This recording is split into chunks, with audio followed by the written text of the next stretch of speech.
Committee will come to order. It's April 24th. Thank you, members, for being here. We appreciate this 6 o'clock meeting, but we have important business that's going to be moving along here. And for the record, we do have a quorum.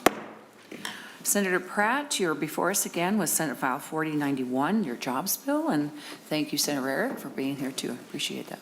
Thank you. Madam Chair, we're here to accomplish two things, and the first one I'd like to take up is the A44 Amendment. Senator Pratt moves the A44 Amendment. Senator Pratt. Thank you, Madam Chair. What this amendment does is this removes the higher education provisions from the bill, and then we will take that up, I guess, at some point and pass that along separately. Okay, super. Any questions on that motion? And Senator Marty? Madam Chair, just to clarify again, you're planning to take that up in here tomorrow, but just report it out, and it's just passing as a separate bill, basically. Thank you, Senator Marty. Yes, it's we'll hear it tomorrow morning along with Senator Draheim's mental health bill, Senate File 3249 in the morning. Okay, that sounds great. Senator Pratt renews his motion on the A44 amendment. All those in favor, please say aye. Aye. All those opposed, nay. Motion prevails. Amendment is adopted. Senator Pratt. Oh, Senator Kiffmeyer. Thank you, Madam Chair. I'd like to offer the A38 amendment. Senator Kiffmeyer moves the A38 amendment. Senator Kiffmeyer. Thank you, Madam Chair, and I believe this is posted and in packets as well. And so this is about the frontline worker premium pay, and this is the same language that in the frontline worker work group that we did. This is the same language presented at that time. This covers first responders, law enforcement, firefighters, correction officers at congregate living settings, paramedics, ambulance service personnel, EMTs, and other first responders. Long-term or other health care frontline worker means a person who performs service for hire for an employer for 1 day or more, and the following: long-term care facility worker, outpatient care worker, home care worker, personal assistance provider, home health provider, home delivered meal provider, nurse, and nursing assistant, nursing aide, medical resident, pharmacy staff, lobotomist, hospice provider, respiratory therapist, or worker providing direct patient care in the inpatient and outpatient dialysis facilities. This also goes into eligibility: employed as of March 15, 2020, in a position that did not allow for remote work, worked at least 1,200 hours as in those positions, as delineated in the amendment, did not collect unemployment benefits for more than 4 weeks on a cumulative basis for the period between March 15th, 2020 and December 31st, 2020, and is a resident of Minnesota. There are some other details in regards to the commissioner and the verification of eligibility, use of information, payment amounts as well, and this would be appropriating $250 million in the fiscal year 2022 that would be used to make these payments. Would be approximately about, I believe, I'm not sure, maybe Mr. Nauman can say, I think at the last dollar amount this was $1,200 or $1,500. I'm not quite sure where that came up, but it's in that range. The goal was to have a meaningful bonus pay here for frontline workers in recognition for their work. And these are people who were literally frontline. They were in direct patient care, front-facing to a known risk in regards to taking care of actual COVID-19 patients, in one, as they delineated in the amendment. So, Madam Chair, that is the amendment, a little bit of an explanation. Yes, thank you very much, Senator Kiffmeyer. Thank you for your work on this too. Senator Kent. Thank you, Madam Chair. And Senator Kiffmeyer, I appreciate the going through of the details of the amendment, but I did want to ask a clarification if I could. In looking at the list of the healthcare workers that we're covering in the amendment, I do have a question. So on line 1.22, we cover everyone who works in a long-term care facility, but I don't see a comparable line where we cover everyone who works in a hospital. Instead, in lines 1.28 to 2.7, we list a number of job descriptions associated with hospitals, including nurses and nursing assistants, et cetera. But that list seems to leave out a number of hospital workers, including, like, for example, the housekeeping and dietary workers. So, and I'm assuming this is the question is directed to Senator Kiffmeyer since it's your amendment, but anybody can feel free to try to clarify. Is it correct that a housekeeper who cleaned a COVID room in a nursing home would be covered, as stated under line 1.22, but a housekeeper in a hospital who did the same job would not be covered because that job title is not listed in the 1.28 to 2.7? Is that correct? Am I reading that right? Thank you, Senator Kiffmeyer. Thank you, Madam Chair, and thank you for the question, Senator Kent. In the testimony that we received both from administrators of nursing homes, hospital administrators, whole variety of them, there are a number of people, but in particular in the nursing homes, the difference there was close proximity to such a degree, and also because many times, due to the critical needs in the nursing homes, those folks who would normally not do direct patient care were called in to do it. It wasn't their normal or customary job, but it was something that they did in place of. So sometimes you might have a nursing assistant doing personal care for a patient, but during the COVID thing, because especially in a nursing home, they sometimes, administrators, those who were doing cleaning services, dietary aides, many of those people were shifted out of those particular kinds of roles and were put into patient care kinds of roles. That was not the case in the area of the hospitals. That was not the case. There was much more space and delineation of those duties that kept with it, but in nursing homes, that was not the case, and they were very persuasive in regards to the nursing homes in particular, as far as them pulling in every single person, no matter what their job description was, they had to pitch in and do direct patient care, and that's why in a nursing home we included all of them. And Madam Chair. Senator Kent. Thank you. As a follow-up,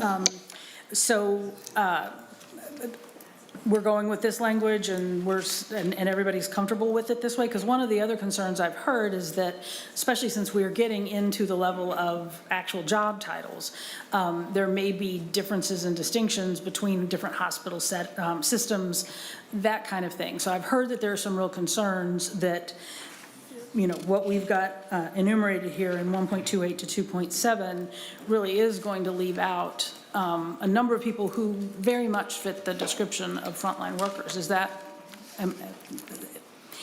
So, Madam Chair? Senator Kiffmeyer.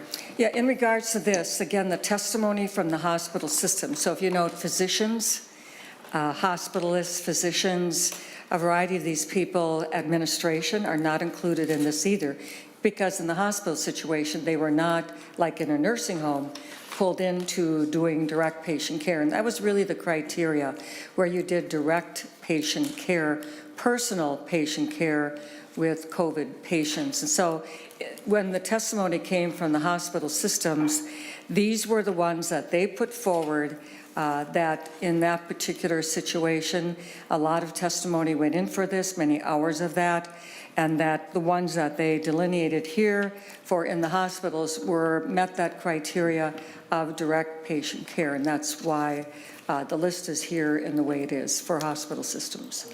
And just to wrap up, Madam Chair, thank you. Well, it's helpful to clarify that that is the position here. I am a little concerned about that. I know that residents, for example, are not included in this, so there's been some concern about that. And we actually work with someone who was a hospitalist during this time, and he definitely was doing direct patient care. So, but I understand your intent. Thank you, Madam Chair and Senator Kiffmeyer. So, Madam Chair. Senator Kiffmeyer. Yeah, I think it's really important that there was also recognition of income structure, that there were those who really, they wanted to, it was a voluntary in some cases, in the sense of saying that as physicians, though they did direct patient care, they were close, they met those criteria, but there was also an income consideration here as well. Senator Kent. And just one more final point. In looking through the bill, I don't believe it says anything specific about limiting it to direct patient care. But again, thank you for clarifying your intent. Thank you, Senator Kent, and that's the conversation I was just having too, because I do believe the direct patient care is important, and it says something about it on 2.8, but that's for dialysis facilities. Senator Lopez-Franzen. I'm sorry, Madam Chair, I was reading the bill. Oh, looking that's for- fine. No, go to Senator Lopez-Franzen, and we Okay. can maybe clarify All right. this. Thank you, Madam Chair and members. I do have concerns of the definition here of what we see as people who are worthy for this money, which I think a lot of individuals are worthy of this money, including some that are not listed. And I do have concerns about that, as my colleague has already indicated. I do want to be more inclusive and have more forethought about who else could be part of this. I wasn't part of the working group, I followed closely, but I know for a fact that we also asked some frontline workers to stay home, to take care of our kids while the firefighters and the first responders and the nurses and the folks in long-term care were working, and those don't seem to be part of this language, and I just, I'm concerned about, at the very least, childcare workers, but certainly there's more folks that are not in this list. So with that, Madam Chair, I'd like to introduce the A42 amendment to the amendment. Senator Lopez-Franzen moves the A42 amendment, and I don't know if we have that, Senator Franzen. It's coming right now, so we'll get it posted.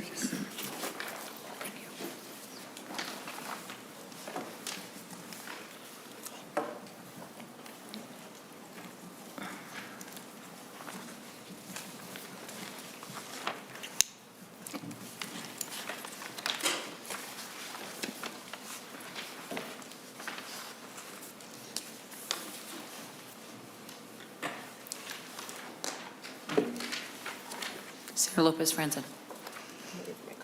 Thank you. Oh, Thank the you. amendment. Okay. I have it online, I just need to find it on a paper copy. It's a little easier. So members, thank you, Madam Chair. Just wanted to not only introduce a frontline sector defined section, starting at line 1.20, to obviously include long-term care and home care, but also if you go down to line 1.26, including childcare. Those are the folks who also helped us during the pandemic, who had no opportunity to stay home because they can't take care of the kids of the frontline workers while they themselves are considered frontline workers. So I would suggest, members, that we indulge in having this and other pieces that are missing in the underlying amendment: courts and corrections, public health, social services, regulatory services, schools that were also open and having kids, and including just folks who really kept going and showing up to work. In top of that, Madam Chair, I also in this amendment include an increase in funding for the purposes of this bill, and to also recognize that we've gone to several waves and surges of the pandemic, and we're still literally living through it and getting more cases here. So Madam Chair, it also includes a higher amount for frontline workers, and in this particular amendment includes $1 billion to that purpose. And I would argue, Madam Chair and Mr. Senator Pratt, that we also are able to recognize that if we're going to, as a body in the Senate, pass a bill to allocate $2.7 billion to unemployment insurance for workers who, for the most part, could stay home, that we could actually allocate $1 billion for workers who did not have that option, and who showed up every day during the pandemic as a frontline worker during the crux of this pandemic and beyond. So, Madam Chair, I stand for any questions, but certainly want to make sure that we are talking about the full spectrum of workers who were able to, who can benefit from this frontline worker pay premium that we are now discussing. And I want to say thank you for recognizing them and for recognizing that in this underlying amendment as well. Okay. Senator Pratt, and I might turn to Mr. Naumann. We can go to Mr. Naumann if Mr. that's where you Naumann? want to go. How much do we have on the bottom line, Mr. Naumann? So, Madam Chair, and I'm going to apologize to members on my voice. You've been apologizing all day. Yes, it's been one of those days.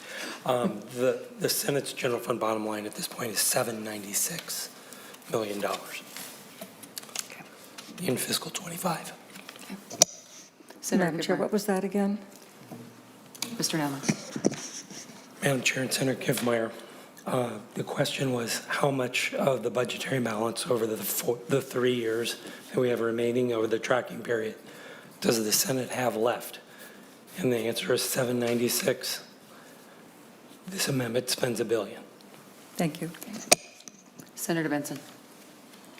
Yes, Madam Chair, and as much as we needed folks to show up, I think there's a difference between a phlebotomist who would have been required to draw blood from someone who was in full-blown COVID because of contracting the SARS-CoV-2 virus, and someone who worked retail. And while having people show up to work retail was important, direct contact with somebody with full-blown COVID was not a requirement of that job. A phlebotomist couldn't say, I'm not taking care of someone with COVID. And so I think Senator Kiffmeyer tried to make a distinction between those people who, in the course of their work, wouldn't necessarily be in contact with known COVID positive cases. And given that we had to draw the line somewhere, and I would say even in the governor's state of the state, he talked about healthcare workers being frontline workers eligible for hero pay. He did have another category for some of these other workers, but he did talk about hero pay and healthcare workers specifically. Thank you, Senator Benson. Senator Lopez Franson. Thank you, Madam Chair, and I do request a roll call. I believe that we can say retail very broadly, but we're talking about folks who did not have a choice to fill our grocery stores, who also cut our meat, and we've heard so many stories that they might, while they might not be directly drawing blood from individuals, they were directly working side to side with other workers who did not have the ability to stay home to do their work and did not have a vaccine available. Many of them did contract COVID, many of them did die, and we know that for a fact. So it is recognizing these folks are not going to get this bonus, but they themselves, they put their lives on the line. And this is something that it's not just meaningful. Thank you, as the governor mentioned yesterday in his State of the State, for those of you who were able to attend or hear it. It's really a thank you for their efforts, for their sacrifice, and I don't think one life is less important than another when it comes to this pandemic. Thank you, Senator Lopez Franson. Roll call requested, roll call granted. Senator Ingebrigtsen. Thank you, Madam Chair, and maybe a question of Senator Kiffmeyer. Senator Kiffmeyer, I know you worked tirelessly over the summer on this, and was this, I mean, who was on that committee? Was it a bipartisan group that came up with the 250? I know that's what we talked about right away. This is quite an extension of that. Senator Kiffmeyer. Thank you, Madam Chair. The specific amount was $250 million, is what the Frontline Worker Pay Work Group was tasked with doing so. And we had both federal rules as well as the Frontline Worker Pay Direct Patient Contact, and then also the fact that it needed to be a meaningful amount, not a token amount, but a meaningful amount. But the membership of that was bipartisan, bicameral. There were House and Senate members, Senator Housley, myself, and Senator Murphy in regards to the Senate. And then in the House, there was 3 members from the House as well, bipartisan. Senator Ingebrigtsen. So Madam Chair, I just want to make the point that it was agreed upon, the 250 million. So just to understand that. Thank you. Thank you, Senator Ingebrigtsen. Senator Marty. Thank you, Madam Chair. Senator Ingebrigtsen, first of all, 250 million was sent to the work group by the legislature, was not created by the work group, and the work group had some serious disagreements about this because I think they recognized that the 250 million was not sufficient to do what I think there was bipartisan agreement on the size of the types of checks we hope to cut for people. So I guess I'm disappointed that the A44 amendment is roughly what I think I saw coming out of the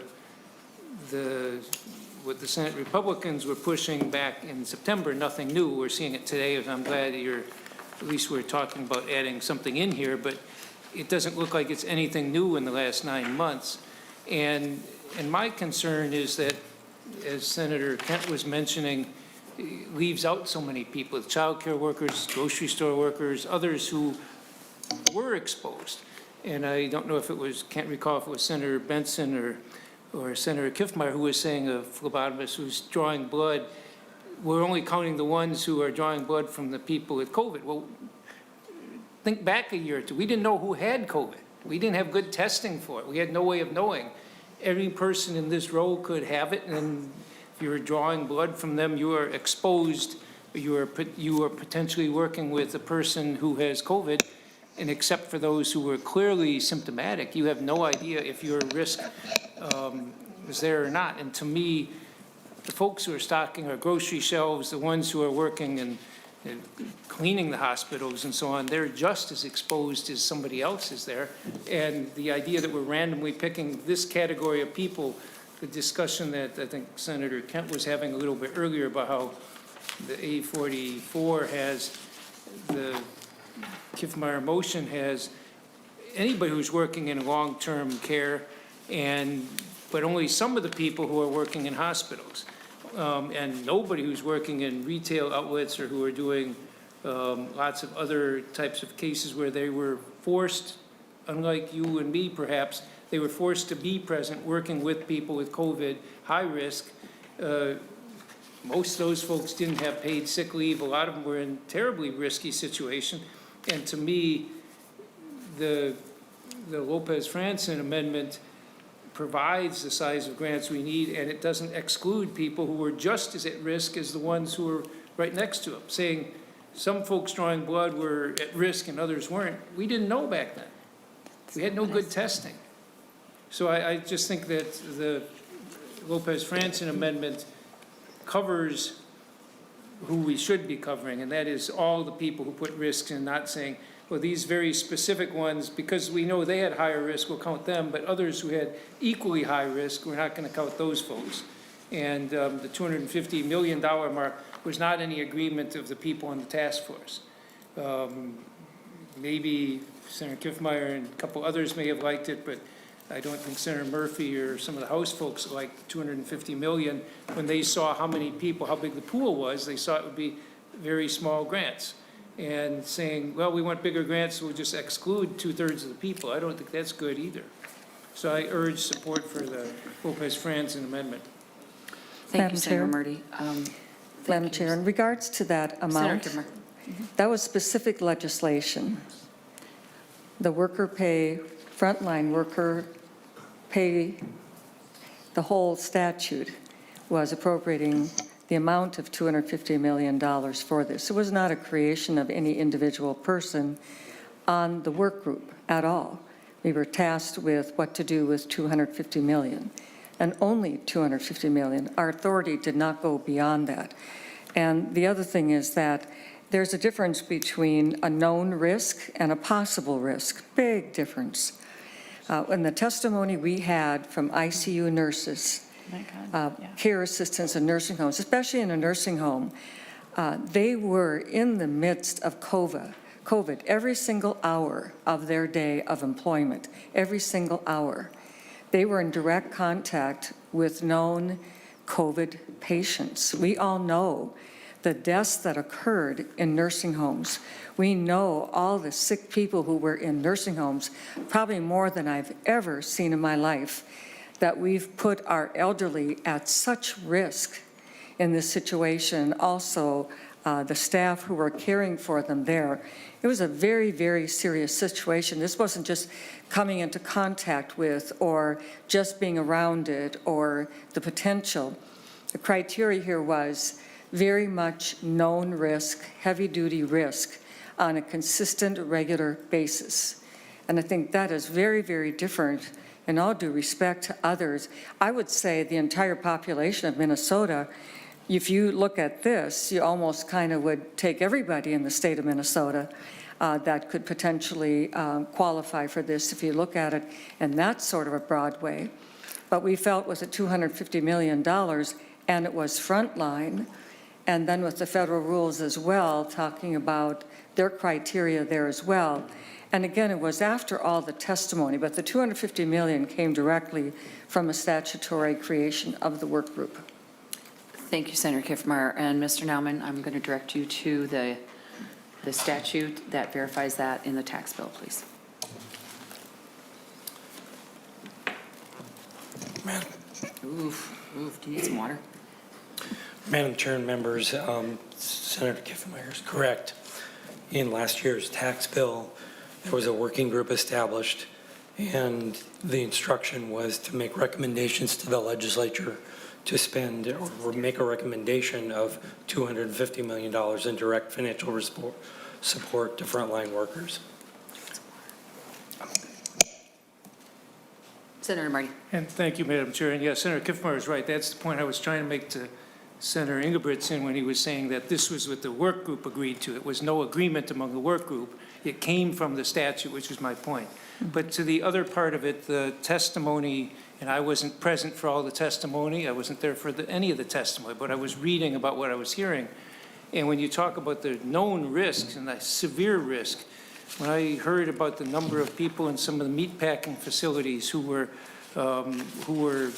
became ill, and a number of whom died from COVID, those folks were very directly at risk, and they were forced to be at work. They had to be at work, whereas many others did not. And to say that those folks were at less risk than others, I think the statistics and the reality of how many people got sick, how many people died from it, were very clearly high risk. That's my concern about the A44, your amendment, Senator Kiffmeyer, is that it excludes a lot of people who are very high risk. And I think that that's why I appreciate that, that even though the task force was given $250 million to make recommendations on, I think the House and Senator Murphy were pushing to say that's not enough, because these other folks were also at very high risk, things that you and I were not facing, and these folks were, in order to keep society running. Childcare is one of the biggest ones. The people who were going to serve in the hospitals, the nurses and the doctors and everybody else giving care there, if they didn't have their kids in childcare, they couldn't go to work. So we needed these folks to work in order to keep their society running, and that's why we owe them this debt. That's why the whole point of the bill, that I think there's at least some bipartisan agreement that some people ought to have it. I think it should be expansive to the folks who really put their lives on the line for us as a society. And that's why I think the A42, the Lopez-Franzen amendment, is far better. Madam Chair. Thank you. Senator Kemp, before, I'd just like to just comment on one thing that Senator Marty said, is that there was federal funds for child care to help with them. And I would like to ask Mr. Mum or Ms. Doyle-Fontaine to give us a number of per person, what Senator Kiffmeyer's bill would appropriate, if you have that. Or Mr. Nauman, would you like to do that? Madam Chair, I can do this quickly. It's on line 3.4. It's on line 3.4 of the A38, $1,200 per person. Okay. Thank you. And I just want to say to the meatpacking is something, I think there was precautions that some industries made that were appropriate, and some industries did not make appropriate precautions. And that's, I could go into much greater detail on that, but I do think the industry learned quite a bit, and have, you know, they've learned quite a bit on this one. Senator Kent, I'll Thank follow you. up later. Thank you, Madam Chair. I've now kind of got a list of things I want to contribute to this conversation. First of all, while we're citing the statute that we passed as a legislature last year establishing this work group, it also included a deadline of September 9th, 2021.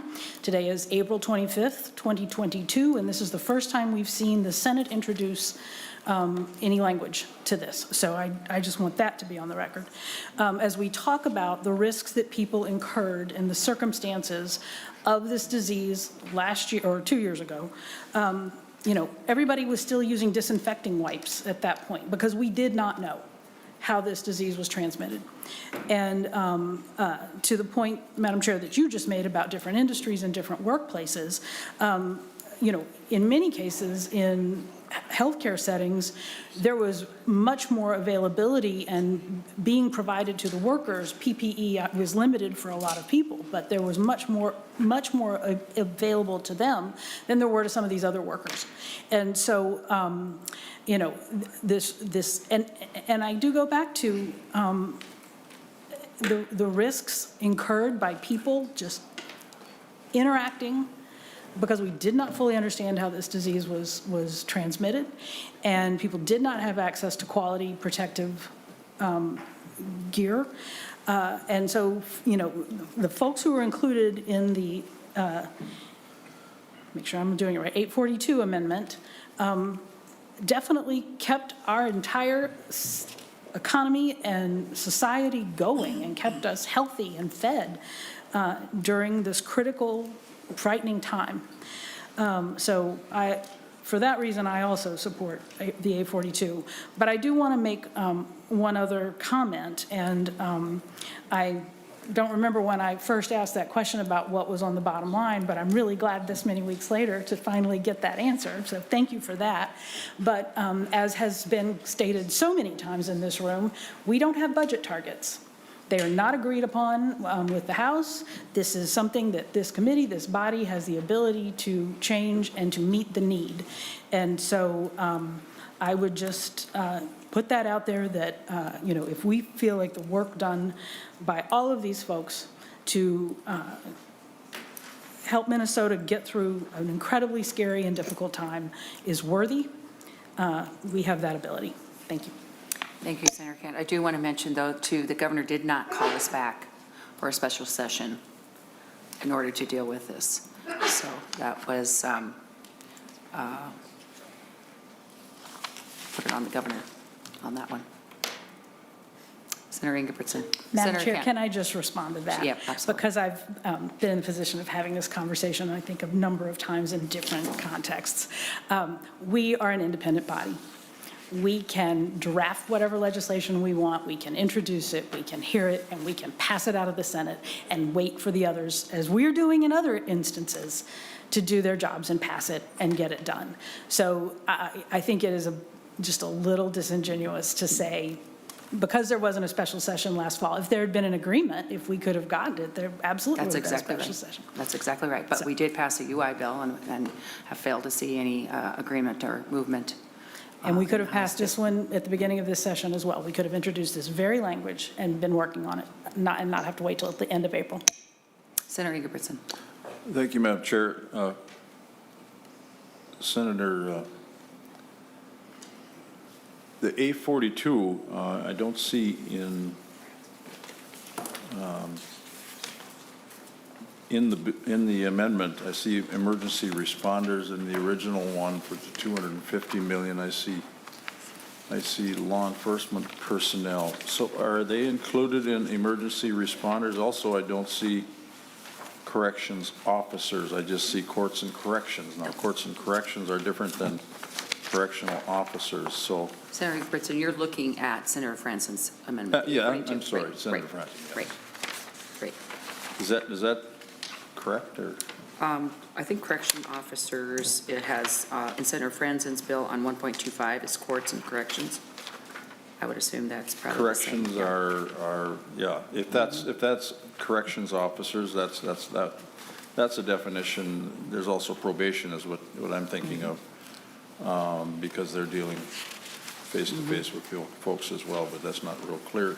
I think it's more clear in the original bill, so that would be a question I have. Thank you. Senator Kiffmeyer? Or Senator, who would you like to have answer this? I think the question. Senator Lopez Franson. Thank you, Madam Chair. And Senator Ingebrigtsen, I would be happy to clarify. This language is supposed to expand on the language from the original amendment, the A40, or excuse me, the A38, right? Yes. So it's not intended to cancel what's already over there. It's trying to add folks who were discussed in previous negotiations. And Senator Ingebrigtsen and Madam Chair, I also want to clarify something that was said earlier, make the point that we, in the context of the $250 million, that was before we knew that there was going to be a surplus, before we had the winter surge, and we expected more of the same workers. And mind you, we had the same issue with unemployment insurance, if you want to make a comparison. We, at the point where we were talking about $250 million for the frontline worker pay, we were also talking closer to $1 million for unemployment insurance. And then we dug in, and then we figured the state of the account was needing more support. So things do change over time. The more we wait to address an issue, and in this case, on both instances, we're in a better position economically that we can do what we thought we couldn't do back then. And that is why I think you hear so much support for these bonuses or thank you notes, or, just helping with folks to stay in these jobs. Particularly, I heard that also about childcare. I was very involved with the childcare supports right at the beginning of the pandemic, and which was great. We had ARPA dollars, and I recently went to my own childcare setting where my 2 kids went, and talking to childcare workers, they still need the support. It doesn't stop. We have a crisis for labor in very different sectors, but the very sectors we're trying to keep propping up are the very sectors that we're also, some of them are mentioned here. So thank you for your question, Senator Ingebrigtsen. I agree. If we have to clarify, add it, but it is intending to be more encompassing of everyone you were just mentioning who didn't have a choice but to go to work to keep our community safe. And just a quick follow-up. Senator Ingebrigtsen. Thank you. So, Senator Lopez-Franzen, is this, so this is all added, they're additional to what's on the A38 then? Or is it just need different definitions? Madam Chair, Senator Ingebrigtsen, it's worded differently, but the intent is that it encompasses that and more. Kiffmeyer's language plus more, and they're bigger buckets, but I mean, if we want to go into the emergency responders one on 1.23, we can specify law enforcement, probation officers, and so on. But those are, I mean, firefighters, et cetera. But it is a broader category that encompasses more workers. Okay. Final comments, Senator Kiffmeyer. Thank you, Madam. Thank you, Madam Chair. I appreciate the discussion, but I want to emphasize again that the $250 million is what we are working with here, which was what the legislature had agreed to last session for this area. And even in the title, Frontline means front line. And this is something that is very carefully delineated in the amendment that I have offered here. And so I would ask for to not support the A38 amendment. Let's see, the A42 amendment. Right. Thank you. Thank you very much. Thank you, Senator Kiffmeyer. A roll call Madam Chair, requested, can I roll just call make granted. final comments on my amendment? Senator Kent, then Senator Lopez. Yes. Thank you, Madam Chair. I just want to go back to, to that point about what is a frontline worker is, I believe, being defined in terms of a proximity to identifiably ill people. And, my understanding is that the Department of Health testified and shared data with the workforce that talked about the increased risk about people in close proximity to each other. And it is that data that has helped inform the proposal that Senator Lopez-Franzen is presenting today. So, Senator Kiffmeyer, you have talked about the testimony that was presented, and I just wanted to add that to the record because it was clearly a risk for everybody. There were plenty of people who did not know how they got COVID, and people who were making sure that our grocery store shelves were full and taking care of the other necessities of our lives for our entire state and society. That was the front line in this particular illness, and those workers deserve to be supported as well. Thank you, Senator Kipp. Senator Lopez-Francis. Thank you, Madam Chair, and I'll be brief, but I just want to state, I appreciate Senator Kiffmeyer's underlying amendment.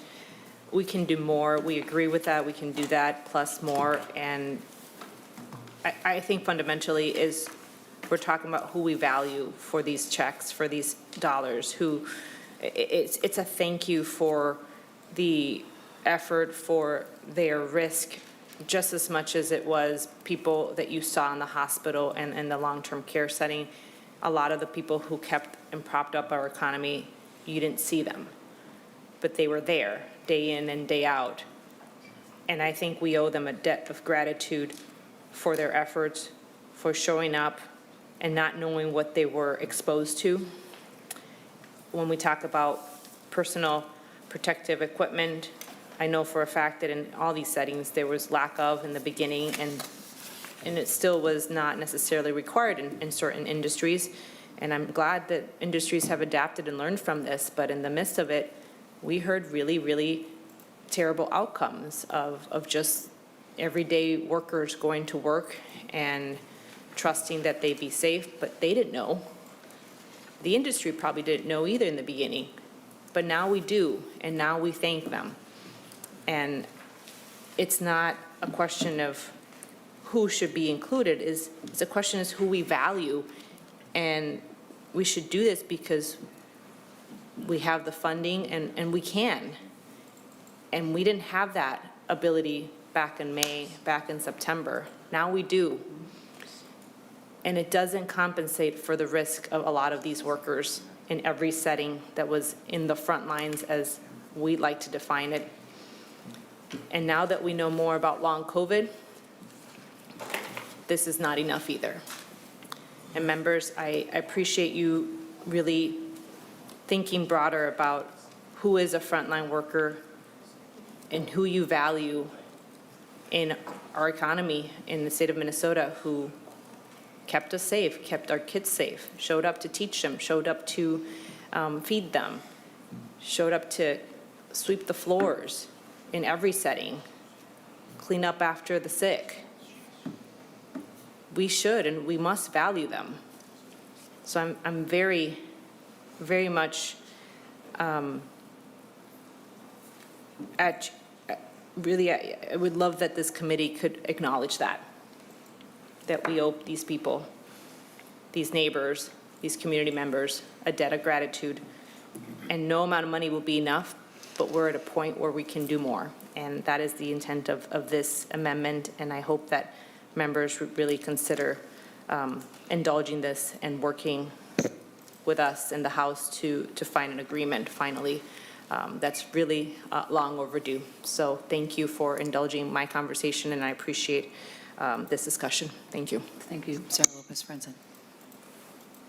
Okay, Ms. Johnson will take the roll on the A42. Chair Rosen, Chair votes no. Vice Chair Ingebrigtsen, No. Senator Marty, Aye. Senator Benson, No. Senator Champion, Aye. Senator Johnson, No. Senator Kent, Aye. Senator Kiffmeyer, No. Senator Lopez Franzen, Aye. Senator Pratt, No.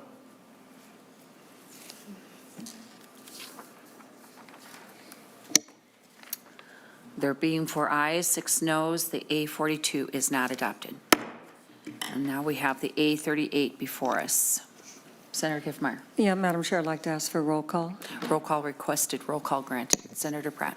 Thank you, Madam Chair. And just to follow up on a couple of comments, one of the things we talk about in the Jobs Committee and the Labor Committee is that, every job does matter. And we know with the resources that were passed last budget year, I thought Senator Kiffmeyer did a great job of understanding who was most at risk and where there were some ancillary risks. And I encourage a yes vote on the A38. Thank you. Senator Marty. Madam Chair, thank you. I very much want us to address the needs for the hero pay. I'm going to vote against this $250 million. I don't care however others vote, but I just feel that this is what we've already passed as a legislature last year before we knew the extent of the problem, the extent of the number of people involved, the amount of money that would mean we'd be giving to them. I think it's time that we recognize we've learned a lot more in the last year, and we see how many people actually did sacrifice so much for us. I think it's more appropriate that we do the $1 billion that Senator Murphy and Senator Lopez Franson and others were proposing. I think that this is kind of insulting to so many of the workers who are hero workers, people we owe it to. So I'm not voting against this because I think that we shouldn't be doing something for the people, the hospital workers and so on in here that are covered. I just think there's so many others who are working right next to them who are excluded. And I think that's a shame. And so I'm doing that, I guess mainly I'd say sort of as a protest vote about the fact that we already voted for this $250 million a year ago, and it was supposed to be done long ago. And I've seen this amendment is the same thing we had a year ago with no progress. So I'm voting against it, not because I don't think we should do it, but because I think it's grossly inadequate.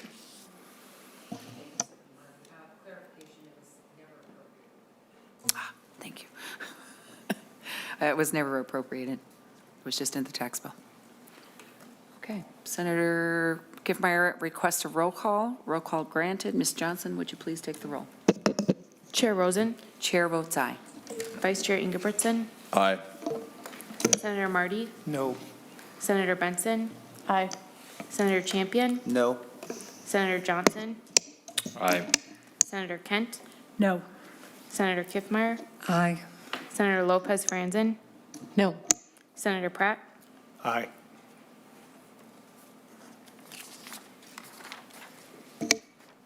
There being 6 ayes, 4 noes, the A38 is adopted. Okay. For the comments, I don't see any questions. Senator Pratt. Any final comments? Or Senator Rarick, if you have any comments yourself? Thank you for being here and the support. I want to thank you, Madam Chair, and the rest of the committee members for showing up late on a Monday night after a long day on the floor. And Madam Chair, I'd like to move that Senate File 4091 as amended be recommended to pass and referred to general orders. Senator, on that motion, all those in favor, please say aye. Aye. All those opposed, nay. The motion prevails. Thank you, Senator Pratt. Thank you very much, Senator Barrick, for being here. Members, thank you so much for this indulgence here on a Monday night.